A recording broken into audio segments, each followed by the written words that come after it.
give a direction in my report, I'm looking at everything from the street. So front, rear, right, left, everything the way that I'm standing. If there's any questions as you're reviewing the report, please call, text, or email so we can answer any questions that you might have. The rear block wall, there are some cracks in it. It sounds a lot worse in my report than it really is. It says the retaining wall or wall is failing. It's just because of the cracking. I didn't see any real major problems. At the rear left corner of the yard, there are some blocks that are a little loose. So we did put that they have shifted and settled. We would recommend a mason look at that. Typically it's relatively simple to get that patched up. Because there's the pool in the backyard, both gates should close automatically. They close a little bit. It looks like the self-closing hinges need to be adjusted. We have a little bit of minor damage to stucco, nothing major. There's a balcony at the front. Today we would add ventilation at the bottom of the balcony to allow it to breathe. May not have been required at the time of construction. Next time you go to rehab the balcony, they'll let you know, and then you would just add these little vent screens. They're like $10 each. You probably only need 2.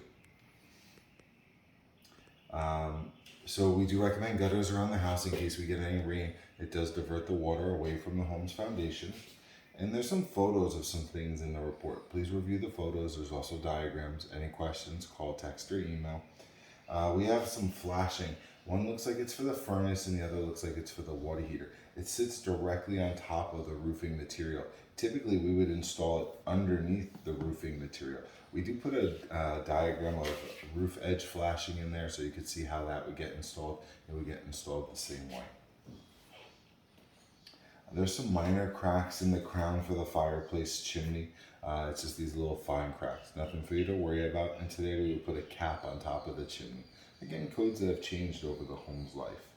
The door that goes from the house into the garage should close automatically. It does have a self-closing hinge. Most likely it just needs to be adjusted. And the latch, when the latch comes in, it goes into a striker plate, but it's hitting a little too low. It just needs to be adjusted. Very simple for a handyman. Today, any outlets, kitchens, bathrooms, outside, they all get hooked up to GFIs. Again, just something to let everybody know about. We don't have any GFIs in the kitchen. We don't have any GFIs in the garage, and we notated it in a couple different other areas. Again, any questions, call us. 2 of the light fixtures in the garage are a little loose. They just need to be reset. Very simple.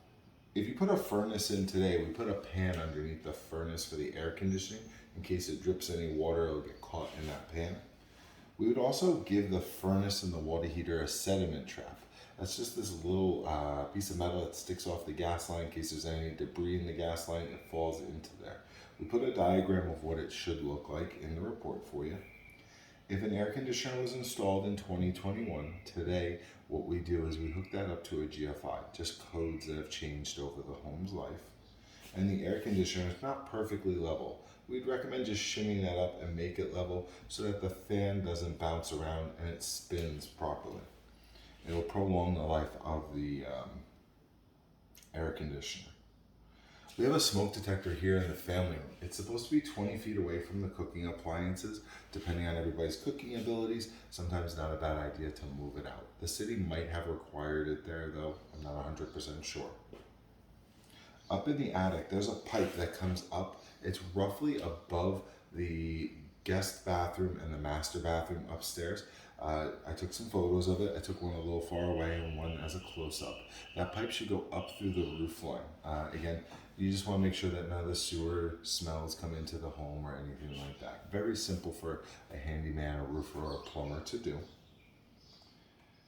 The water heater. Today, a water heater should drain outside. We have a pan underneath the water heater, and that should have a drain that goes outside. The temperature pressure relief valve has a discharge pipe. That should go outside as well. So in the kitchen, you do have a bunch of outlets in the kitchen. We have one outlet here, we have one outlet here, and then our next outlet's over here. We're told that outlets are supposed to be 4 feet apart.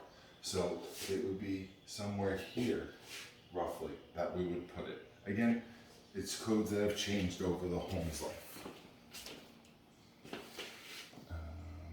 Freestanding stove and oven. Today it gets mounted to the wall with an L-shaped bracket. They're like $3.25 at Home Depot, $15 on Amazon. Your laundry room is right here in the entry. The gas line for the laundry, it's capped off. So you would need to have a plumber turn off the gas, put a gas valve on there, and then turn it back on. That way if Home Depot, Best Buy, Pacific Sales deliver your appliances, they'll be able to hook them up for you. Downstairs bathroom, there's a leak at the shower arm, very easy to fix. Probably just needs to be unscrewed, wrapped with plumber's tape, and screwed back on. Down the upstairs hall bathroom, the latch is not catching at the door. Again, just a little adjustment on the striker plate. And today our windows get installed 5 feet off the shower floor. Again, just codes that have changed. This was like 4 feet and 8 inches, 4 feet 9 inches if I remember correctly. We divert the water from the tub to the shower. A little bit of water comes out of the tub faucet. Very normal, nothing major.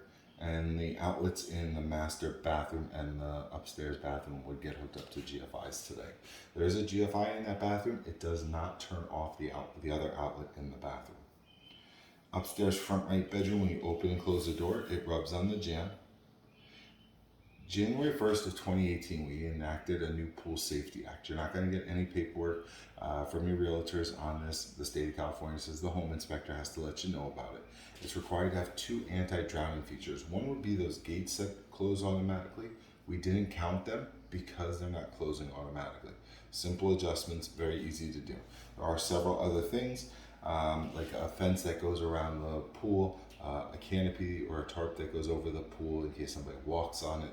They don't touch the water, alarms on the pool, alarms on doors. We put all of that information in the report for you, also with a link going over to the state's page so you can see what the state requires.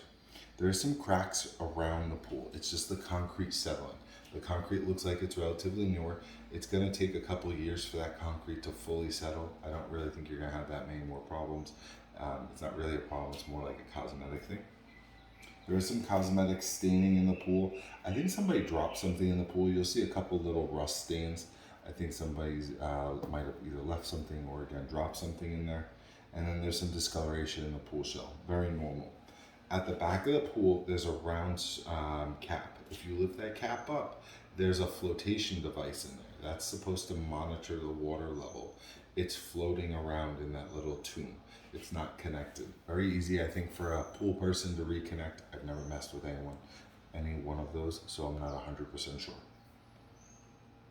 I couldn't check the gas to the heater. It's off at the gas meter, and it's also off at the pool heater itself. We have the heater for the house. We were talking about that. I'm going to get a temperature reading right now and see if it's on. It's been on for about 20 minutes now. Before we started, there was no hot air coming out. And right now we still have no hot air coming out. The register is reading 64.2 and it's just fluctuating. We do have the fan on, so that's just circulating normal air, and I have it set for 90 degrees. So we're going to recommend somebody come out and take a look at the furnace as well. That's it, guys. When you get the report, please read over it.